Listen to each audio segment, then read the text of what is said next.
Assalomu alaykum va rahmatullohi va barakatuh. Barodaroni qandim, javonoi muhtaram, navasoi joni bobosh. Zinda va sarbaland boshin. Xo'p, mekhoham yak navor ekanam hozir. Or ekanam oidi Vahdatjon, Vahdat. To'qi Vahdat ayda.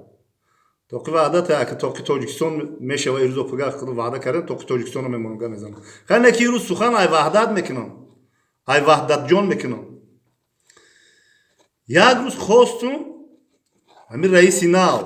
رئیس نوی شهر وحدت خب رئیس شهر وحدت میرزا اسماعیل جانزاده ای میرزا اسماعیل جانزاده اسماعیل جان میگم که ما نوور گذشته رو بینه میرزا اسماعیل جانزاده خواستم بریم یک همصحبت شیم یا تبریکش بگیم رئیس نوا با همتا اساسا رفتم گفتم میدرم با گفتن چی گفت بابا گفتم که هم رئیس بدرم تبریک کنم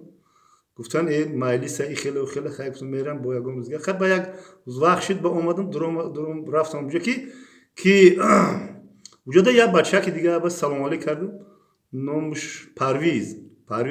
با گفت بابا چی که گفتم که همین پیش رئیس رو اومدن در کار رئیس کمر نوشیده برام یا تبریکش بگم یا تبریک کنم یا دعاش بگم یا خود شناس شوی وکنی اوه بچه گوی نمومدی گفتم خیلی نه وقت وقتی دو کشت کار رو کردیم ما رو وای کردیم نه بیام برام با گفت مالش بفهمی گرفت گفت نام تگابزه خیلی موقع عرب گابزدم پیرنظر محمد دودرجانویچ گفت چیکار میکنی گفتم که صاحب کار گفت خیلی بدرم یا پرسم بعد درآمد پرسید که یک گفته بیاید بابا بیاید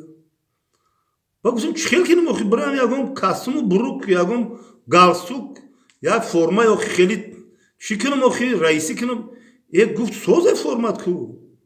گفتم خیلی بیام پاتینکا رو توزه کنم و شب آخی اونجا پولین نیست خندید گفت بابا شوخی گفت بدرو گفت نه فرود می بدرو همین در همین کت که همین در آمدم که محترم رئیس دام اونجا شتگی اگر همین کابینت همین رئیس 8 متر 10 متر باشه توما قدم زدم هم نزدیکی هم گفتم میرم که کابینت خیس کرسلا خیس خیلی اومد پیشواز گرفتم خیلی سلام علیک کردن یک مهر محبت قطعی یک وقت قطعی من نگاه کردم کابینت رو گفتم قولینو بجوده قولینو نیستم کوبی قولین نداره کوبی خیلی رئیس جماعت همه دیدم وقتش دمو رئیس جماعت همه دیدم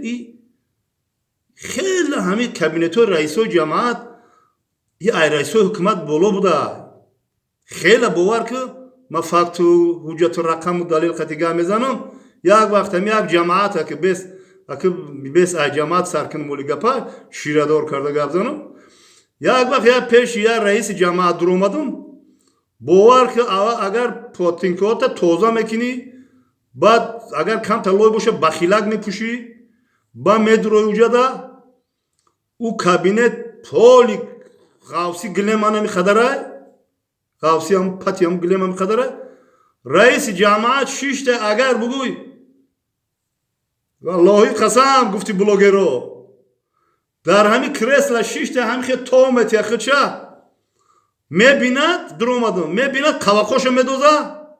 نمیجیم با جوش کرسل هم خیلی جمیده سه نمیجیم با بیا حاجی اومدی بشی خطی سلام هم نکنه این رئیس جماعت خیلی رئیس حکومت هیچ خیلی من نفهمیدم خیلی رئیس حکومت میخزه پیشی هم مسفید میبیایا رئیس جماعت شیشته در اونجا میگه بابا بشی بابا تو ها انا خیلی فقط در همین چی همین کوفتن شوریدن همین طعنه کردن همین نیش زدن رئیس جماعت هم کتگیش بسیار برای همین خیلی رئیس جماعت که سلوچای نمیگالتن کو با امتباش شرمنده‌ور میروان که بخشش ده که ما بابا همه چیز انالیز میکنه با بخیالم زد قسم به نام خدا با خیالم زد که ما همین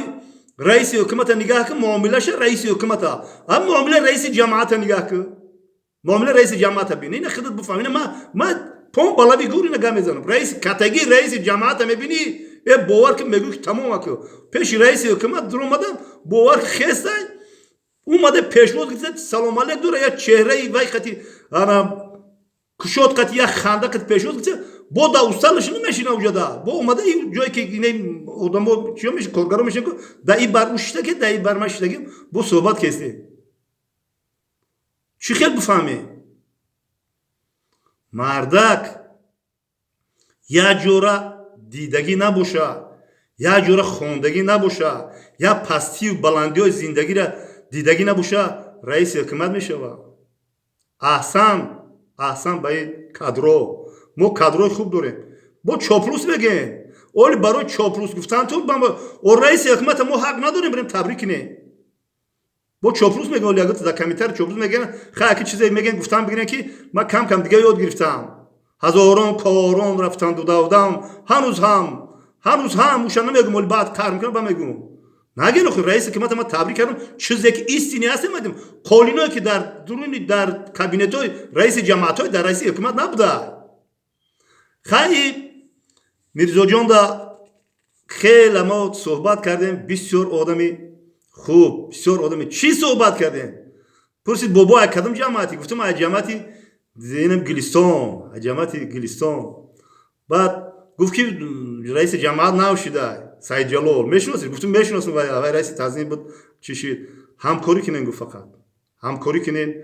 بیا مالیسودا چون نیستی گفتم خیلی مالیسودا فیرودم نکنه مسئول میگم پوش بالا گفت چی فیرودم نکنه مالیسودا گفت اشتراک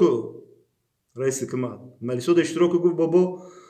فقط برای نسل نوراس فقط برای وطن فقط برای گرگوشکفانی برای پیشرفت مقصدی گفتم بابا تو گفتیستی مقصدی ما همیه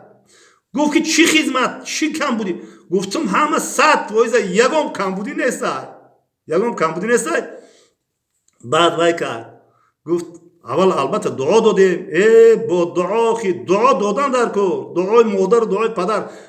یگام رئیس جماعت نامد من نرفتگی نیستم که گفته باشه دعا کو رئیس حکومت میگه دعا کو داکی وطن داکی فرزندو داکی همه داکی بلوگرایی که همین جنجال دارن ولی گپش بسیار داکی بلوگرو داکی همه چی ما دعا میکنم وظیفه ما دعا کنی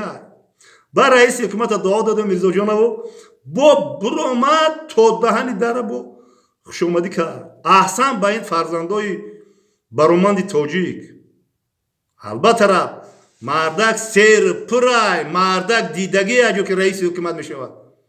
اسماعیل جان تعریف کردم هزار چیم گفتین بعد کشمولی گام بزنم خب بعد در روجا با که فرصت رو غنیمت دونسته یک تا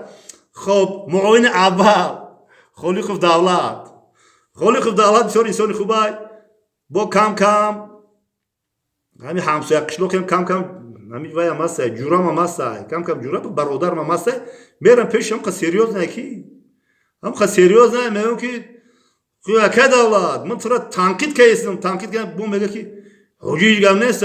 تنقید میوه کمونیسم میگه که دولت او روزا گذشت او روزایی که اکه موزه در پات در کلخوز چی بود کارپوراسیا دا میگشی درونای زمینو دا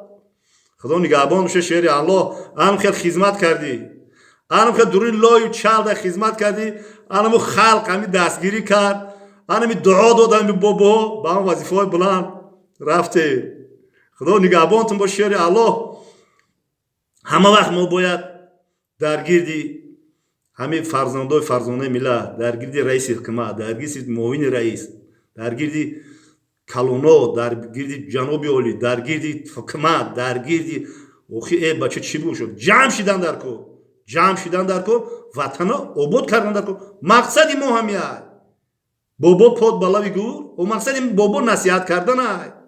مقصدی بابا یک پیشرفت کردن های اوخی چی داره مقصد ما امروز کسر شدیم گفتم وصیت کنم برای مخلصا که